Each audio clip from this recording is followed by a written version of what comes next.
Good evening. My name is Kelli Donley, and I'm passionate about community building and hunger relief. When I moved to Denver in May, I thought one of the easiest ways to get involved in my neighborhood would be to volunteer at a local food bank.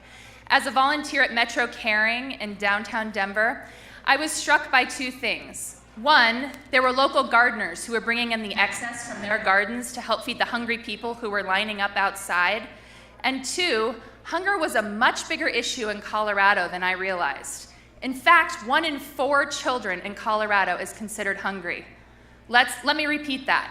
1 in 4 children, 25% of the kids in our state are considered hungry, meaning they have to skip at least one meal a day because there's simply not enough food at home. I don't know about you, but for me, that statistic is outrageous and completely unacceptable. So I started thinking about those gardeners who were bringing in their excess and what we could do to create a solution, each and every one of us in this room tonight, to help those kids in our community. Colorado also has the lowest participation in the National Food Stamp Program because up until recently, the food stamp program in the state of Colorado required a 20-page application. On page 4, they asked you if you read or spoke English. So while this is a huge program, this is a huge problem socially that may require laws and policies to change, tonight I want to talk about some basics that each one of us can walk away with to help make a difference. Victory gardens were started in 1917 when Americans and Europeans were starving because of the war. Soldiers in the United States were away fighting, and in Europe, farms were being destroyed every day.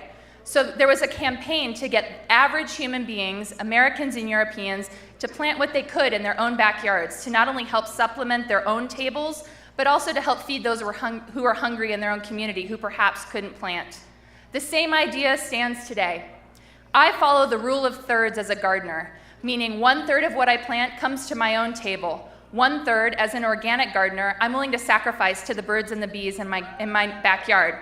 This year, it was the squirrels. They love the squash. And the final third, I harvest and bring to my local food bank. Because I believe that if you have a shoebox, you can grow something that can be a benefit to not only yourselves, but the hungry in our community. Or if you have your backyard. How many of you in kindergarten took that pinto bean and stuck it in a cup of soil and watched magically as it sprouted into something magnificent? Today, gardening is just as simple. How many of you here have a garden? How many of you believe in community gardening? The answer is in our hands, and I'm telling you, I don't know about you, but for me, it is completely and totally disturbing that the children in our community who are the hungriest are living on the dollar menu at McDonald's instead of eating fresh fruits and vegetables. And we can make the change tonight. All it requires is planting a simple garden. And as a gardener, there is nothing better than taking a tomato out of your garden, fresh and warm, and eating it, than perhaps sharing it with others. The reason I'm here tonight is because of this woman, my grandmother Maxine. She was one of 5 children who grew up poor in the Depression on a farm in Pennsylvania, and today she is still one of the thriftiest and most creative women I know. And she is also an advocate still today for hungry people, in particular women and children living in poverty.